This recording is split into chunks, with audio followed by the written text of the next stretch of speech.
Hello, my 3D printer peeps. I'm here with the Bambu Lab X1C and AMS 2 Pro.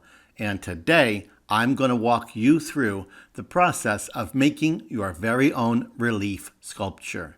You'll be using MakerWorld's Maker Lab Relief Sculpture Tool. Here I am on bambulab.com, and we are going to pop in to MakerWorld. Here in MakerWorld, click in to Maker Lab.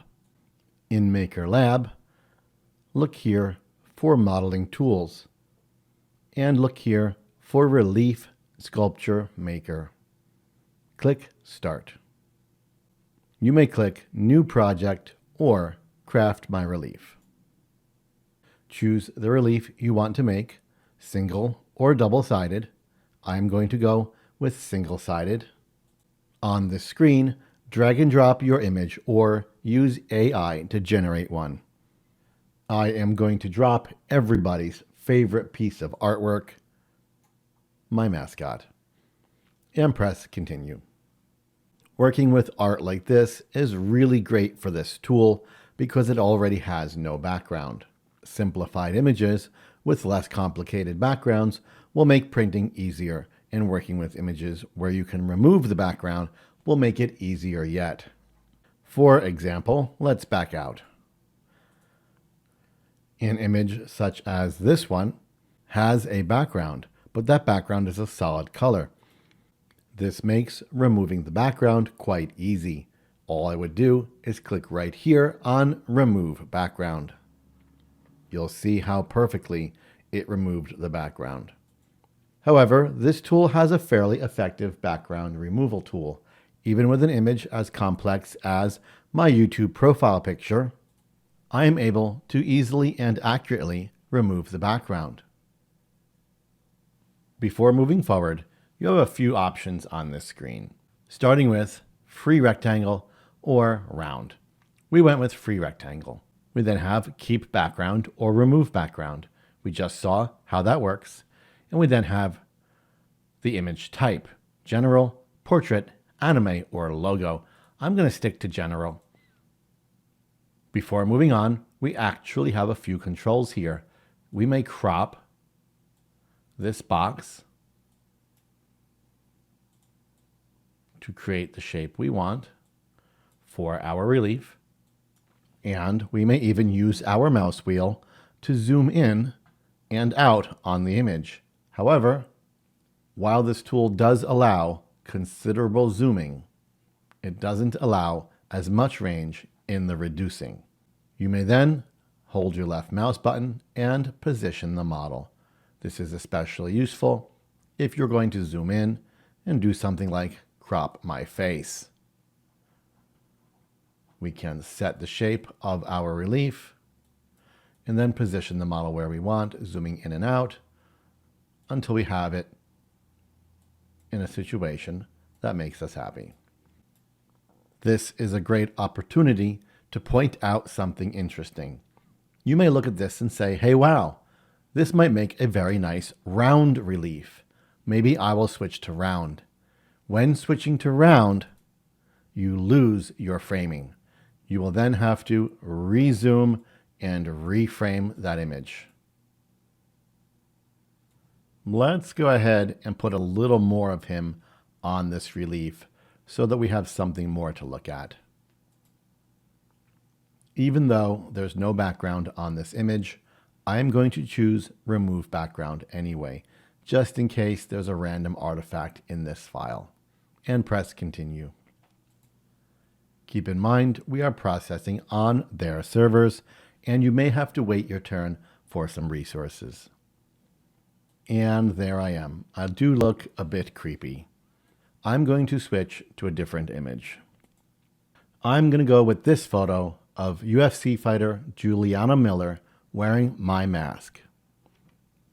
I'm going to choose Image Type, Portrait, and press Continue. Super cool. Let's go ahead and press Continue. Before we look at the interface over here, look at the interface over here. In case you are wondering what this is, you may bring this up and see the original image and the height map. You may also download both of these by clicking the download arrow. Your height map will look something like this. Go ahead and disregard this section and focus right here. We have 3 tabs: size, frame, and accessories. Let's start with size. In the size tab, you may affect dimension, thickness, and depth variation. Please keep in mind, at the current time, there is no reset. If you drag this all around and forget what the original number was, you won't be able to get back to it. Before you start sliding things around, take note of what the original number was. Sliding this tab does exactly what you expect. It changes the total dimensions of the project. You may also click the field and type in the number you want. Thickness does exactly that. It affects the thickness of your project. Keep in mind, if you rotate the project to see the thickness, then make a setting change, it will rotate it back, and you will have to rotate it again to see the change. The key parameter here in the relief tool is this parameter right here, depth variation. This setting, in simple terms, is how 3D your image will be. Let's go ahead and increase this from 5 to 8. You will see the model is now much more three-dimensional. Keep in mind, the greater the depth variation, the greater the chance you start to create overhangs that require supports or features that start to no longer look the way they're meant to look. Try to find a balance with your depth variation to create that three-dimensional look without going overboard. I'm going to drop to a more modest number, let's say 7. We still have that three-dimensional look without going overboard. Also keep in mind, since this is a flat coin, it will be printed this way, which means overhangs won't be an issue at all for this image. Move along to frame. Framing is exactly what you expect, and it's defaulted to no frame. To add a frame, simply click with frame. Here, you'll have 6 options for frames. At the current time, those options have no name. You'll just have to click on them and see what they do. To me, these frames look like the kind of frame you'd see on a clock. They might be nice if you're making some sort of award medal. For something like this, where I'm making more of a coin, I don't like it, and I'll go with no frame. Speaking of award medal, you can use this tool to make an award. You would simply need to use the accessory tab. On this tab, you can choose with hook. And now you've got a hook. This hook could be used as a Christmas ornament or to add a ribbon and create some form of award medal. In that case, you might want to go back and add a frame. And now you've got an ornament or an award medal. On the hook screen, you have several options for the type of hook you'd like to add. Simply click on it to see what it looks like and adjust its diameter and thickness using the slider. I'm going to make more of a coin than an award or an ornament, so I'm going to go ahead and turn off frame and turn off hook. Once you're happy with what you've got, go ahead and press export. On this screen, there's 3 things I want you to look at. First, they're offering you to use the tool commercially. That means you can sell your makes. However, they're asking you to credit the tool by clicking this copy button right here and pasting this text in the description. You then have a choice to download the STL or the 3MF. I suggest downloading both, but working with the 3MF. Let's import that 3MF into Bambu Studio. Here I am in Bambu Studio. I have an X1 Carbon with an AMS2 Pro activated. You may choose File, Import, Import 3MF, or simply drag the 3MF onto the plate from another screen. Once the 3MF appears on your bed, be sure to lay it down properly. I'm going to highlight the model by clicking it. I am going to touch Lay on Face, which I can also activate by pressing the F key. And I will then choose this face right here by clicking on it. You'll see it now put the model on the bed on the face we clicked. I am very tempted to print this in color, but these are more meant as art pieces, three-dimensional, single color art pieces carved out of stone like some ancient technique. So I will not do it. I will do it in gray. However, this part is important. Because we chose the 3MF file, some settings have been imported into this project in order to help make this project print successfully. For example, if you scroll and look for orange, you'll find them. Ironing type has changed, wall generator has changed, infill gap has changed, rib wall has changed, support has been enabled. I am going to disable that. And it's possible there are other changes that I have missed. Should you have imported the STL, you would only get the model itself and no changes would be made within the project. I bring all this up because I'm going to switch filaments. I'm going to print this in gray, and I'm going to switch to the generic gray PLA that I have in slot 3 of my AMS, which happens to be Creality Hyper.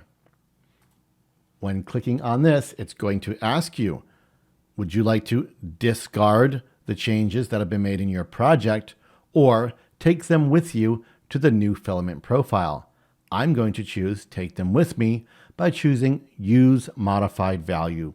You'll see discard is gray and use is green as it tries to nudge you to press that button. I've now changed to gray PLA and you'll see the changes have come with me. I'll make a couple of changes to my speed because I want all my little details to come out right. I want my extruder to have a nice time, and I want to make sure that first layer is nice and clean. Once you're happy with everything, pop into Strengths and have a look at your infill. Keep in mind, less infill will make it weaker and more infill will make it stronger, but also more infill will make it heavier and less will make it lighter. If you're making something such as an award or a coin, those two factors might be interesting to you. I'm going to go with 12% and I'm going to switch to gyroid because you all hate grid infill. It's worth noting there are many settings you can tinker with to improve the surface and appearance of this model. One of those is layer height. Right now we're looking at a 0.2 layer height. However, if we went down to a 0.16 layer height, you'd see a lot more intricate detail in the levels of this three-dimensional section because of the smaller layer height. I'm sure there are other methods you can use to improve this even more. Feel free to tinker and run some test prints. When you're all set, press slice and send it off to your printer. Before sending it, always make sure the filament here matches up with what's actually in your AMS. This is saying gray PLA is in slot A3. Gray PLA is in fact in slot A3, so this is correct and I'm good to go. If this was incorrect and the gray is actually in slot 2, press this pull down and choose slot 2. It doesn't really matter what this shows here as long as you know for a fact what's actually in that slot. This is why it is helpful to be sure all this is accurate because it makes doing this a whole lot easier. Off it goes.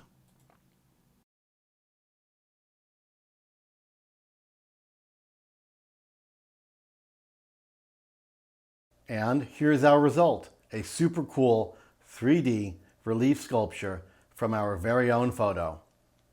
But don't worry, when you weren't looking, I made a 3D rundown one too. There is so much fun stuff you can do with MakerWorld that would have been absolutely impossible just a few years ago. Should you go ahead and make your own, post it on social media, and tag me at 3D Rundown or at Greg Adventure. I'm Mr. Greg, and you're on 3D Rundown.